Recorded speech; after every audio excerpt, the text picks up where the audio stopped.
N-I-K-E. 4 lettres qui représentent pourtant tellement de choses. Un logo, une philosophie, la réussite, des scandales et une influence sur le monde qui est inestimable. Et pourtant, cette petite entreprise provenant de l'Oregon n'avait rien au départ pour la réussite que l'on connaît aujourd'hui. Bonjour à tous, c'est Jean Vagabond, c'est ma première vidéo YouTube et pour ce baptême, j'ai décidé de retracer l'histoire de l'entreprise la plus iconique du textile sportif, je parle bien entendu de Nike. C'est une histoire fascinante et riche qui entoure cette entreprise, ou comment une petite équipe d'Oregonais qui vendait des chaussures de course à pied a fini par devenir le symbole d'une culture et d'influencer les plus grands de ce monde. Je vous laisse vous installer confortablement et écouter l'ascension fulgurante de l'idée folle de Phil Knight.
« 24 février 1938, Oregon. Un petit enfant naît.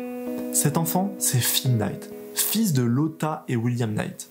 Le petit enfant ne vient pas d'une famille riche. Ses parents étaient d'ailleurs très pauvres étant enfants, mais ont grandi socialement par le travail. Il grandira tout d'abord en plein dans la Seconde Guerre mondiale, puis ensuite dans cet États-Unis qui domine outrageusement le monde et dont le soft power ne fait que de croître d'année en année. Son père est dur avec lui.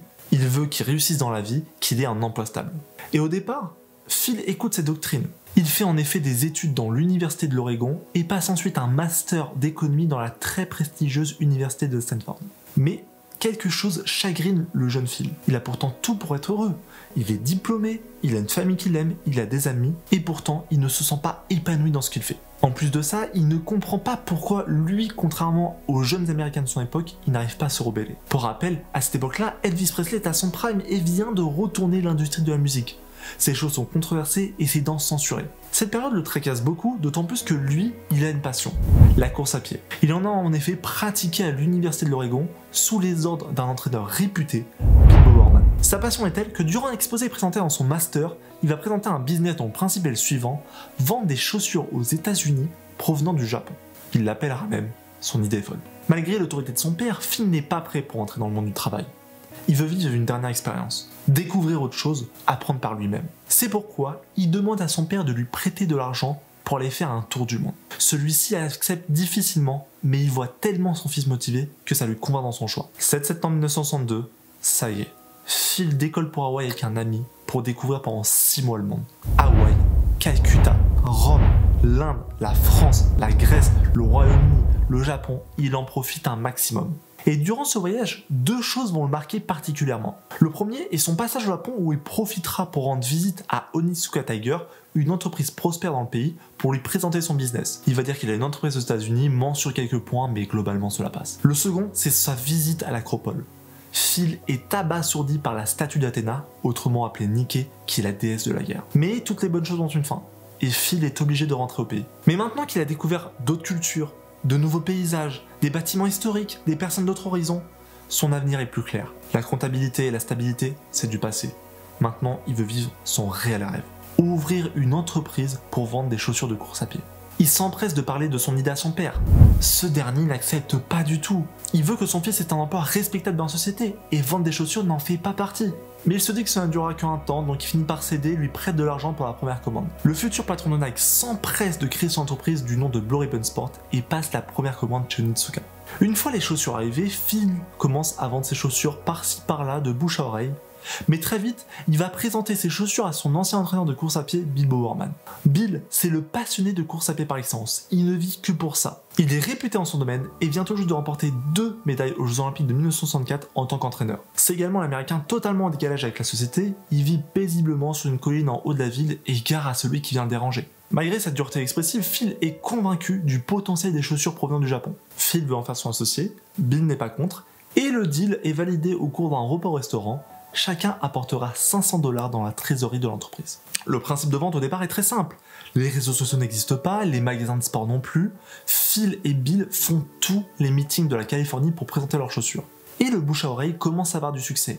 Et le Japon autorise même Blue Ribbon Sport à vendre dans les 13 États de l'Ouest américain. Après tout, le duo Bill Bowerman et Phil Knight est extrêmement complémentaire. Bill, c'est le connaisseur de l'athlétisme, c'est les compétences techniques. Il est capable de vous convaincre de faire de l'athlétisme juste par ses connaissances. Phil, c'est le visionnaire dans le marketing. Il est novateur dans ce domaine et il est capable de vous faire connaître votre entreprise alors qu'elle est inconnue au bataillon au départ. Et c'est durant un de ces meetings que Phil va reconnaître une connaissance de Stanford, Joe Johnson. Il est également passionné de course à pied et décide de suite de quitter son emploi pour devenir le premier CDI officiel de l'entreprise, la sœur de Phil Knight n'étant pas tellement officielle puisqu'elle était très vite inintéressée. Phil ne le sait pas encore, mais Joe Johnson aura une importance considérable dans le futur et sera un de ses hommes de base pendant de très longues années.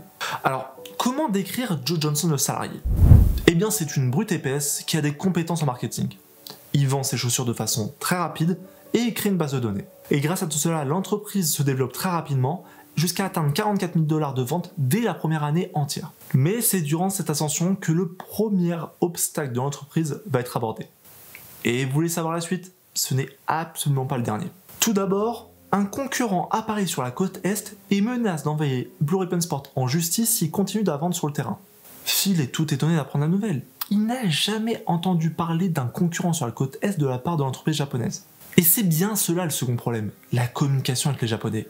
Phil le dira dans ses mémoires, il ne faut pas se fier aux apparences avec les Japonais, ils peuvent vous sourire, mais cela ne veut pas dire qu'ils sont convaincus, et inversement. Néanmoins, cette affaire sera vite étouffée sur le court terme. Le troisième problème est relativement plus inquiétant, c'est l'aspect financier. Pour pouvoir survivre, Blue Ribbon Sport emprunte de l'argent pour acheter les chaussures, revend les chaussures et rembourse le prêt. Mais le fait qu'ils grandissent très vite, l'entreprise emprunte de plus en plus, sont incapables de mettre un seul dollar dans la trésorerie, ce qui rend réticents les banques qui sont déjà pas très friands du business de base. Mais Phil ne voit pas où est le problème. Son entreprise se porte très bien, a doublé son chiffre d'affaires en 1967, ils remettront de l'argent dans la trésorerie plus tard. Durant cette même période, Bill Bowerman travaille sur un nouveau modèle qu'il veut présenter à Onitsuka. Et son nom vous est familier, c'est la Cortez. Ce nom ne vient pas de nulle part. Au départ, Bill voulait appeler son chaussure Aztec. Sauf qu'Adidas a décidé de créer une nouvelle paire de pointes pour les jeux qui s'appelle Azteca et menace d'emmener Onitsuka en justice. Bill est totalement furieux et en réponse à cela, décide d'appeler sa chaussure Cortés en référence à Hernán Cortés, l'explorateur qui a éliminé les Aztèques. On peut le dire, cela s'appelle clairement le seum. Phil, lui de son côté, devient prof de comptabilité à l'université de l'Oregon pour se verser des salaires. Ses journées se résument à faire des cours de comptabilité, travailler pour l'entreprise et faire de la course à pied. Il ne fera que cela pendant quelques années. C'est également à ce moment-là qu'il va rencontrer la femme de sa vie. Bon, prof-élève, elle est majeure, il a 30 ans, au final, Emmanuel Macron n'a rien inventé. 1968 marque les Jeux Olympiques de Mexico. Et c'est l'occasion pour Onitsuka de passer sur la côte ouest américaine pour rendre visite à leurs collaborateurs américains. Mais la visite ne va pas se passer tellement comme prévu. Les locaux de Blue Ribbon Sport sont vétustes, mal isolés. Ce n'est absolument pas l'idée que s'étaient faite les Japonais de l'entreprise présentée par Phil Knight 6 ans plus tôt. Les premières tensions entre les deux entreprises vont également apparaître.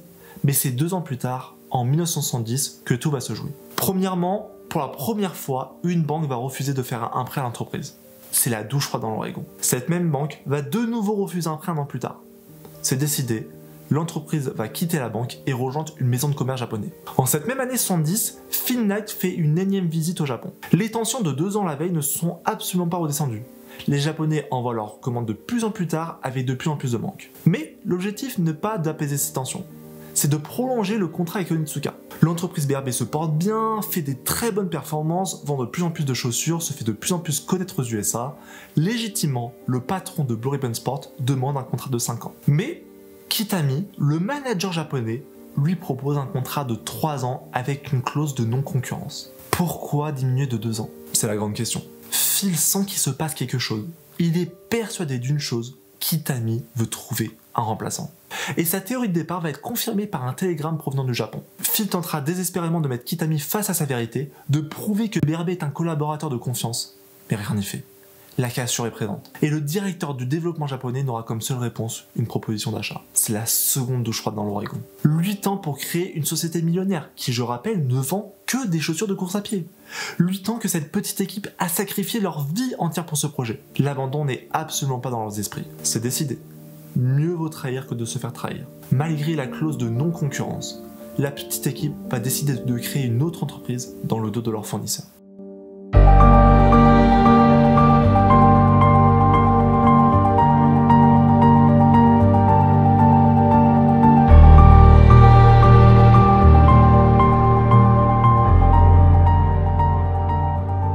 La jeune équipe se structure tout de suite.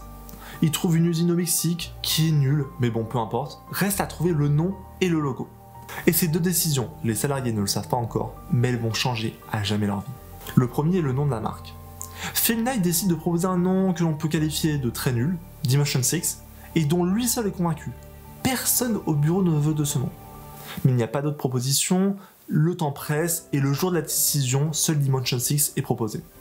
Sauf que quelques heures avant la réelle décision, Joe Johnson propose un dernier nom, Nike. Et là, ça change tout. Il est plus court, il représente quelque chose, puis ce qui représente Mickey, la déesse grecque qui avait marqué Phil Knight lors de son voyage. Mais rien n'y fait. Phil Knight est convaincu de son nom Dimension 6. Heureusement, il ne sera pas convaincu de son égoïsme et choisira à la majorité le nom Nike. Si vous ne connaissez pas cette anecdote, je l'ai déjà raconté sur ma chaîne TikTok qui fait des actualités et des anecdotes sur les marques de sport.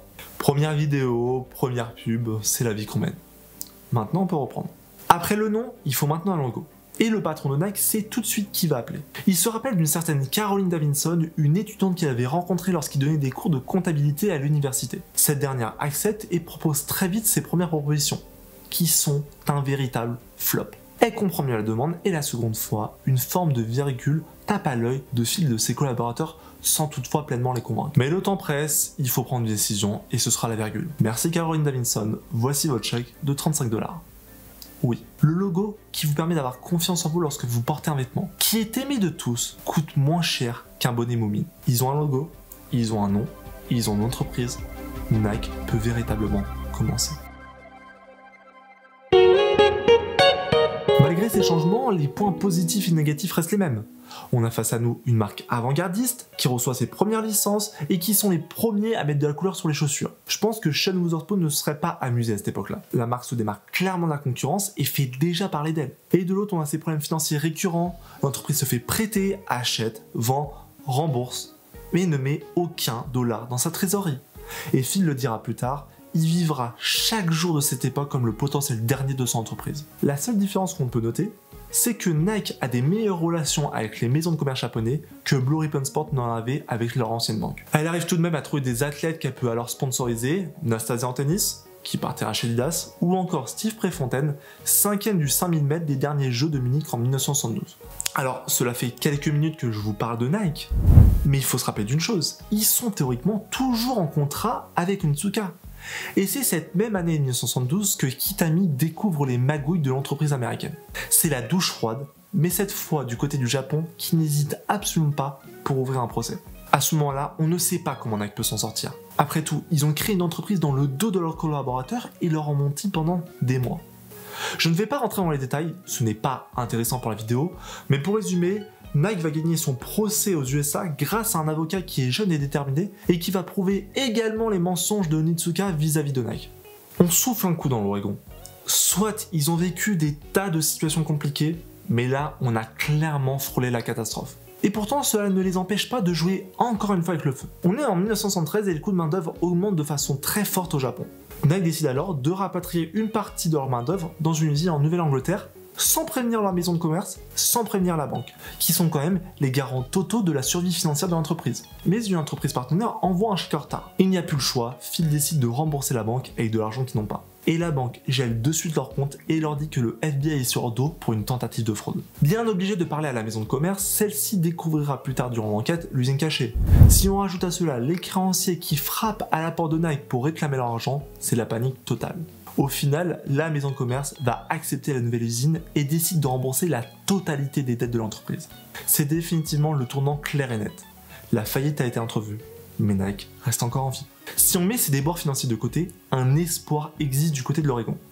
En effet, depuis la création de Blue Ribbon Sport en passant par Nike, Phil Knight n'a jamais vu un athlète au JO portant des chaussures de son entreprise. Il est vrai que la marque s'est fait un nom sur le marché du textile sportif, mais être vu aux Jeux Olympiques aurait deux effets symboliques. Le premier, c'est de montrer clairement son ambition. Fini d'être l'outsider. Nike veut être à la table des Adidas, des Puma, des Onitsuka. Le second, ce serait pour Phil Knight.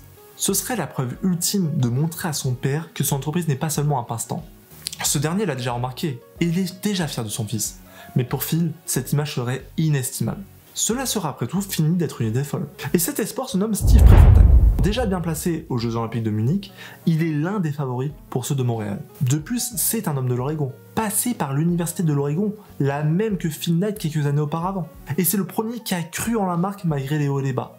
Un Oregonais qui gagne aux Jeux Olympiques avec des chaussures provenant d'une marque de l'Oregon, quel plus beau symbole pour Nike. Mais on est en 1975, à un an des Jeux, il faut participer aux différents meetings. Et c'est d'ailleurs ce que va voir Phil Knight et sa femme ce 29 mai 1975. Ce meeting est organisé par Steve lui-même. C'est une grande fête, le temps est clément, les performances sont de bon niveau. Mais le lendemain, le directeur de Nike reçoit un appel de ses amis et tombe de 8 étages. Steve Prefontaine est mort dans un accident de voiture durant la nuit, le même qu'il a vu gagner haut la main la veille.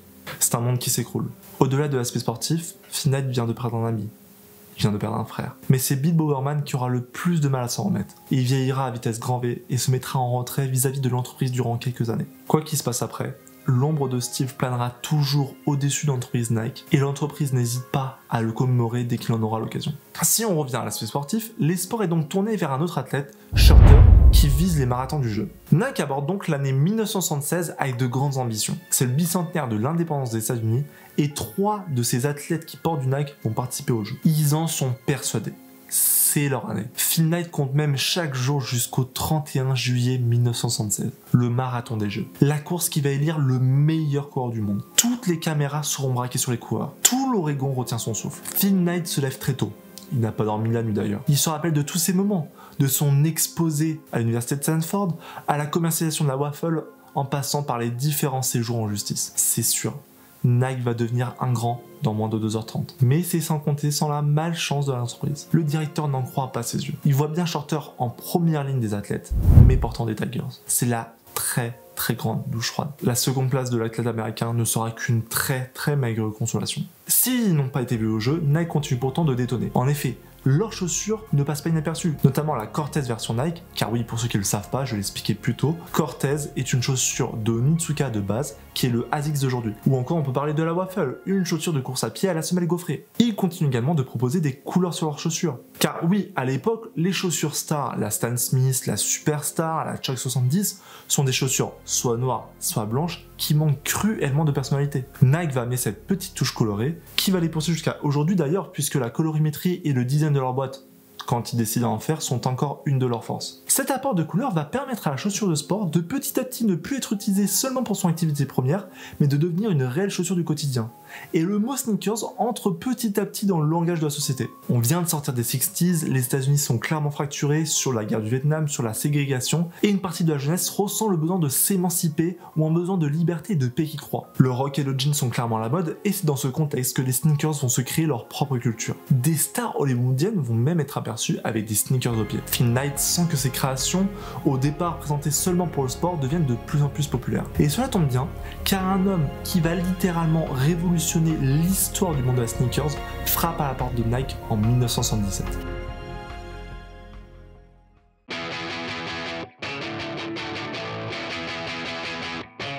Cet homme, c'est Frank Ruby, un ancien ingénieur de la NASA. Il vient présenter sa dernière innovation, une semelle composée majoritairement d'air. Comme à chaque décision auparavant, Phil Knight commence par être perplexe. Il n'a aucune garantie sur la robustesse de cette technologie. Après tout, Nike est avant tout une entreprise de sport. Il va même dire non dans un premier temps. Cela tombe bien puisque c'est la même décision qu'a pris Adidas quelques mois auparavant, rapporte l'ingénieur. Il n'en faut pas plus pour convaincre le patron de Nike. Si l'ennemi a dit non, c'est que la bonne décision est de dire oui. Un an plus tard, Nike annonce en grande pompe la nouvelle star pour ses pieds, la Air Max Tailwind. Une paire avec 12 nouvelles technologies. Le succès est retentissant. Tous les shops sont en rupture de stock. Chaque Américain doit avoir sa propre paire. Malheureusement, les fournisseurs auront énormément de retard et les premiers problèmes arrivent. Pour expliquer, un petit bout de métal est responsable de la crevaison des semelles. C'est un peu compliqué quand les semelles sont en partie confectionnées avec de l'air. Nike est confus et décide de rembourser l'intégralité de chaque paire et la Tailwind ne sera plus en vente dès l'année prochaine. Malgré les problèmes, Phil Knight est maintenant convaincu de l'avenir de la technologie Air. Il en est conscient, c'est cette technologie qui va permettre de concurrencer Adidas. Et il fallait bien être positif à ce moment-là, car une lettre, que dis-je, une bombe absolue vient d'atterrir dans les locaux de l'entreprise de l'Oregon. C'est le gouvernement américain qui écrit et réclame pas moins de 25 millions de dollars de remboursement. Évidemment, Nike n'a pas ces 25 millions de dollars en trésorerie. Et Phil Knight comprend tout de suite qui est responsable. C'est l'American Seller Price. Le concept est simple. Aux États-Unis, les chaussures sont taxées à 20% du prix de production. Mais si cette chaussure est considérée comme similaire, alors la chaussure est taxée à 20%, mais sur le prix de vente de la chaussure de la concurrente. Donc vous avez bien compris, c'est les concurrents américains comme Converse qui sont à l'origine de cette manœuvre peu honnête et un peu lâche. Phil Knight est fou de rage. Lui, l'Américain, inconditionnellement fier de sa patrie, est en train d'avoir son entreprise au bord de la faillite à cause du gouvernement de son propre pays. Il le dira plus tard, il le vivra comme un véritable coup de poignard dans le dos. La panique est totale dans l'Oregon. Comment contrer cette injustice et comment trouver ces 25 millions de dollars? Mais comme face à Onitsuka 5 ans auparavant, l'entreprise n'abdique pas et après de grandes négociations et des alliances politiques plus ou moins douteuses, Nike aura à rembourser que 9 millions de dollars. C'est un moindre mal.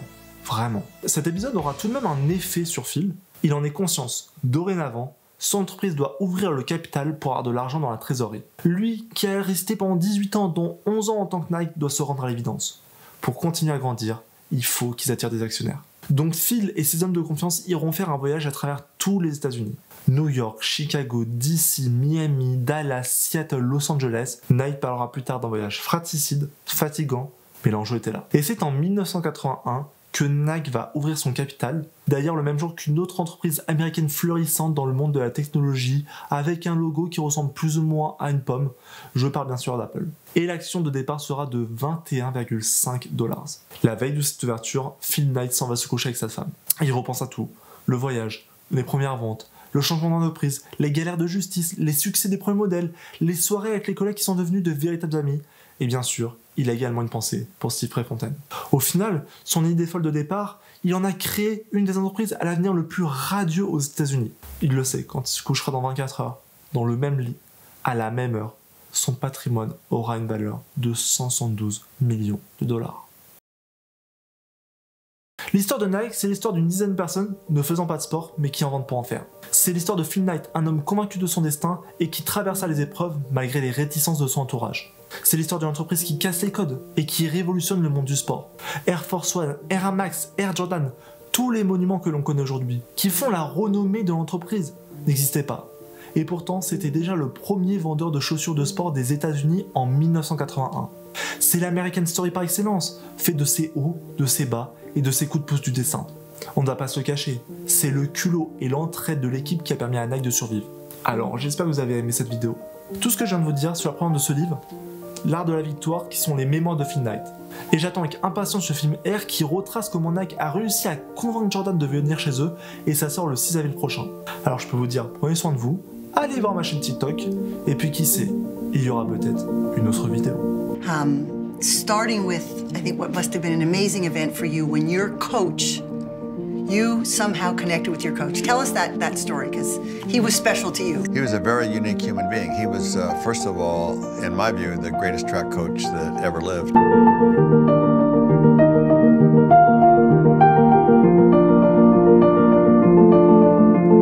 So he's the first one on the team. Mm-hmm. Who's next up? Basically, another odd character named Jeff Johnson.